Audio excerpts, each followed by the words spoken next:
देखिए, शंकराचार्य जी और जितने भी हमारे साधु संत हैं, ये हमारी शोभा हैं। और जब इतने बड़े आयोजन हों, स्वाभाविक रूप से लोग उनसे मिलने आते हैं, आशीर्वाद लेने आते हैं, उनके अनुयायी उनसे बहुत सारी जानकारी हासिल करते हैं। यही सनातन धर्म की परंपरा है। और अगर परंपरा कोई तोड़ रहा है तो वो भारतीय जनता पार्टी है। भारतीय जनता पार्टी को ऐसा व्यवहार अपने अधिकारियों के माध्यम से नहीं करना चाहिए था। भारतीय जनता पार्टी ने जानबूझ करके संतों को, साधु संतों को और तमाम लोगों को जानबूझ करके अपमानित किया है। जो संविधान, जो कानून, जो देश का हमारी पहचान है, जो भाईचारा है, जो हमारी संस्कृति है, जिसको सम्मान दिलाने का काम होना चाहिए, वो भारतीय जनता पार्टी नहीं कर रही। संभल के वो सीजेएम जिन्होंने थोड़े दिन पहले वहाँ के पुलिस के ऊपर फायर करने की बात की थी, कल उनका ट्रांसफर हो गया। मुझे उम्मीद है उसमें सुप्रीम कोर्ट, हाई कोर्ट अपने आप स्वयं संज्ञान लेगा।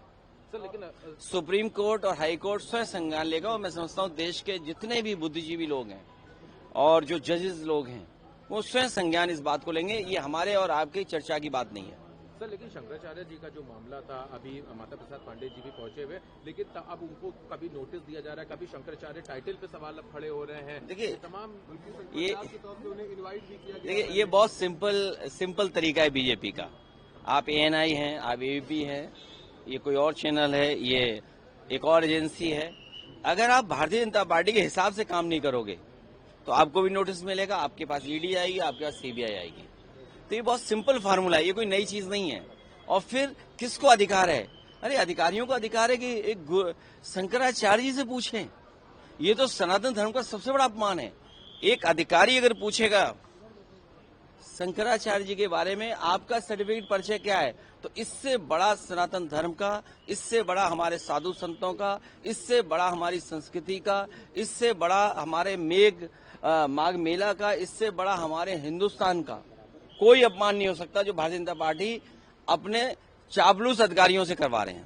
क्या 27 की लिहाज से किसी और गठबंधन पर भी विचार चल रहा है? क्योंकि कल अभी पहले शंकराचार्य जी का सम्मान कराइए और माँ गंगा को साफ कराइए, माँ यमुना को साफ कराइए, माँ गोमती को साफ कराइए। पहले ये नदियां साफ होंगी, तब जाकर के हमारी संस्कृति बचेगी। अगर आप सत्ता में आते हैं तो पूरे मामले की जांच करवाएंगे सर? नहीं, हम किसी की जांच नहीं करेंगे।